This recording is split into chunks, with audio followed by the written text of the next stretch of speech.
अस्सलाम वालेकुम, welcome to this video. उम्मीद करता हूँ आप सब खैरियत से होंगे। आज अगर मैं आपको कहूँ कि अमेरिका ने वर्ल्ड की बिगेस्ट सिल्वर रिफाइन फैक्ट्री अपने कब्ज़े में ले ली है और आर्मी को इसकी निगरानी पे लगा दिया है और इसकी फंडिंग वर्ल्ड का बिगेस्ट बैंक कर रहा है और मेटल आ रहा है लातीन अमेरिका से। तो आया ये फैक्ट्री है या अगली मेटल वार की तैयारी। तो चलिए वीडियो स्टार्ट करते हैं। सबसे पहले आज हम बात करेंगे इंटरनेशनल मार्केट की गोल्ड की। तो इंटरनेशनल मार्केट ने, जैसा कि कल मैंने आपको बताया था, अगर ये 4470 या 80 पे क्लोजिंग देती है तो बहुत जल्द हमें 4520 के टारगेट देखने को मिलेंगे। 4500 पर ये मार्केट गई लेकिन उसके बाद रुक ना सकी और अभी फिलहाल जो करंट सिचुएशन है $4465 पर है। और अगर सिल्वर की हम बात करें तो सिल्वर की करंट सिचुएशन $79 पर है। वीडियो बनाने वाले से गुजारिश है कि वीडियो को एक अच्छा सा लाइक कर दें और चैनल को लाजमी सब्सक्राइब कर लें। तो देखिए, अब सिल्वर कोई आम मेटल नहीं रहा, एक ज्वेलरी नहीं रही। सिल्वर यूज़ हो रहा है एक मोबाइल फ़ोन में भी यूज़ हो रहा है, कंप्यूटर में भी यूज़ हो रहा है, सैटेलाइट में यूज़ हो रहा है, एआई चिप्स में भी यूज़ हो रहा है, रडार सिस्टम में भी यूज़ हो रहा है, वेपन्स में भी यूज़ हो रहा है। मतलब ये कह लें कि silver plus technology plus power, और जिसके पास पावर है उसका फ्यूचर सिक्योर है। अमेरिका ने एक बहुत बड़ी फैक्ट्री से डील फाइनलाइज कर दी है जहाँ पर ये कह लें कि सिल्वर, कॉपर और गोल्ड ये सब अलग अलग किए जाते हैं। ये कह लें कि इसकी रिफाइनरी होती है। तो अब मेटल्स कहाँ से आएगा? लातीन अमेरिका से। और रिफ़ाइन कहाँ होगा? अमेरिका में। और रिफ़ाइन होके वो अमेरिका में ही रहेगा। अब यहाँ पर शॉकिंग न्यूज़ ये है कि आर्मी को 40% फैक्ट्री पर कंट्रोल क्यों चाहिए? आर्मी को तो मिसाइल चाहिए, वेपन्स चाहिए, रडार सिस्टम चाहिए, कंट्रोल क्यों चाहिए? अब बात समझिएगा। देखें, अगर आने वाले वक्तों में वार छिड़ जाती है और चांदी की सप्लाई बंद हो जाती है तो वेपन्स, चिप्स कहाँ से बनेंगी? तो इसलिए अभी से इन्होंने प्लानिंग कर दी है। मतलब ये कह लें कि अब जो भी लातीन अमेरिका से मिनरल निकलेंगी, माइनिंग होगी, उसकी रिफाइन अमेरिका में ही होगी और अमेरिका में ही रहेगी। लेकिन ऐसे में जब सारे मुल्क, चाइना ये कह रहा है कि भाई हम माइनिंग करेंगे, हम अपने पास ही रखेंगे, हम रिफाइन करेंगे, अपने पास रखेंगे। अमेरिका का भी ये बयान आ गया कि हम अपनी रिफाइन करेंगे और अपने पास ही रखेंगे। अच्छा, पहले जो अमेरिका निर्भर करता था वो चाइना के ऊपर करता था कि वो चाइना के पास भेजता था और चाइना से रिफाइन होकर दोबारा अमेरिका आती थी। लेकिन अब यह है कि अमेरिका खुद रिफाइन करेगा और ख़ुद रखेगा। देखिए, मार्केट की जो सिल्वर की जो सिचुएशन है ना, वो आगे बहुत डेंजर होने जा रही है, क्योंकि हर मुल्क अपनी चांदी अपने पास ही रखना चाह रहा है, किसी दूसरे मुल्क को देना नहीं चाह रहा। और यहाँ तक कि अब ये दो बड़े बड़े मुल्क, मतलब चाइना और अमेरिका, इन दोनों का भी ये बयान आ गया है। तो अब ऐसे में सोचें कि चांदी की आगे कितनी शॉर्टेज हो सकती है। देखिए, मार्केट में अभी सप्लाई बिल्कुल ना होने के बराबर हो गई और डिमांड जो है वो मुसलसल बढ़ती जा रही है। इन्वेस्टर्स इसमें घुसते जा रहे हैं। देखें, अगर हम ओवरऑल बात करें चिप्स वगैरह के अलावा ही, तो इसमें इन्वेस्टर अब बहुत घुस गए हैं।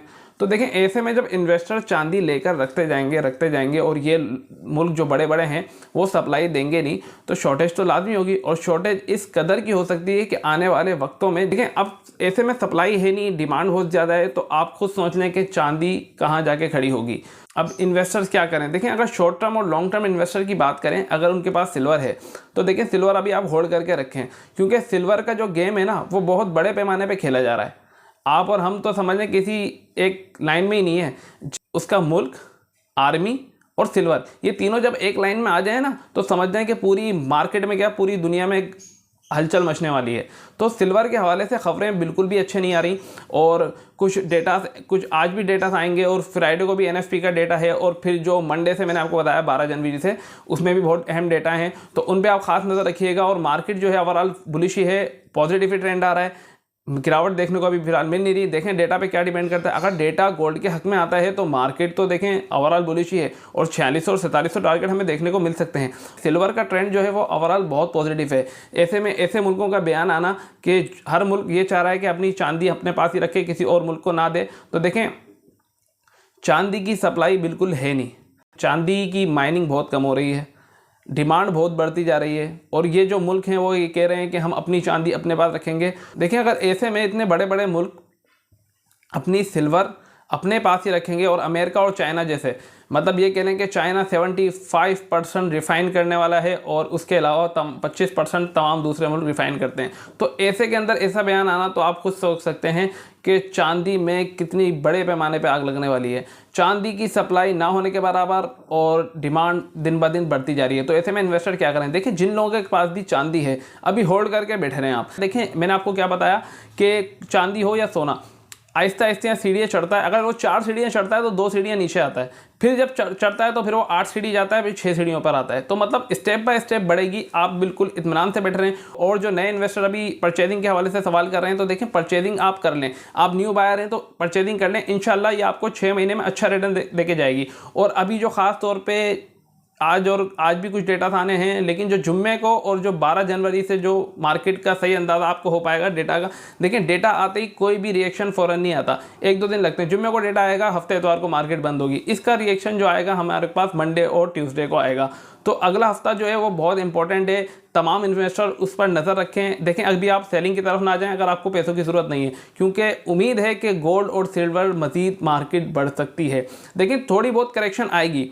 मैंने क्या कहा, हर टारगेट तक जाने के लिए थोड़ी बहुत करेक्शन आती है, मतलब नीचे जाता है फिर वो ऊपर जाता है। तो इसमें आप परेशान नहीं हुआ करें कि $50, $100 या $200 नीचे आ गई, आप रिलैक्स होकर बैठ रहे हैं। इंशाल्लाह ताला ये आपको हैवी रिटर्न देगा। आप छोटी छोटी सी चीज़ों में परेशान होंगे तो फिर देखें, पहली चीज़ तो ये है, आपने गोल्ड के रेट पे नज़र नहीं रखनी, आपको ओवरऑल सिचुएशन पे नज़र रखनी है कि मार्केट में क्या मामला चल रहे हैं। जब चांदी $72 $72 पे थी तो मैंने कहा सिल्वर $70 मेन सपोर्ट है, इससे नीचे नहीं जाएगी। बाय चांस अगर जाए तो $1-2 जाए, लेकिन इससे नीचे जाने के चांस नज़र नहीं आ रहे, मार्केट बुलिश ही है। ठीक, तो मार्केट ने अल्हम्दुलिल्लाह कल $81 भी लगाया, ठीक है, और अभी करंट जो है वो 79 पर है। तो जो सिल्वर के इन्वेस्टर हैं उनको मेरी राय ये है कि अभी इत्मीनान से बैठे रहें, सेलिंग की तरफ बिल्कुल नहीं जाना आपको। देखिए मैंने आपको क्या बताया था, जो इस वक्त सेल आउट करेगा वो डर के सेल आउट करेगा, और जो परचेजिंग करेगा वो सिस्टम को समझ के करेगा। सिस्टम हमें क्या कह रहा है सिल्वर और गोल्ड का, कि आगे बुलिश ही है, सिल्वर की सप्लाई और रुक जाएगी, मतलब पहले ही कम थी, अब ये दोनों मुल्कों ने इतने बड़े बड़े फैसले ले लिए तो और कम हो जाएगी। तो आप इससे अंदाज़ा लगाएं क्या वाकई सिल्वर जो है आने वाले वक्तों में मज़ीद ऊपर जा सकती है, क्या $125 ये हमारे 2-3 महीनों में क्रॉस कर पाएगी। कमेंट्स में अपनी राय मुझे ज़रूर दीजिएगा। मेरी वीडियो पसंद आई हो तो वीडियो को लाइक कीजिएगा, चैनल को सब्सक्राइब कीजिएगा और बेल आइकन पर लाजमी प्रेस कर लीजिएगा। मिलते हैं नेक्स्ट वीडियो में, जब तक अपना बहुत सारा ख्याल रखिएगा। अल्लाह हाफिज़।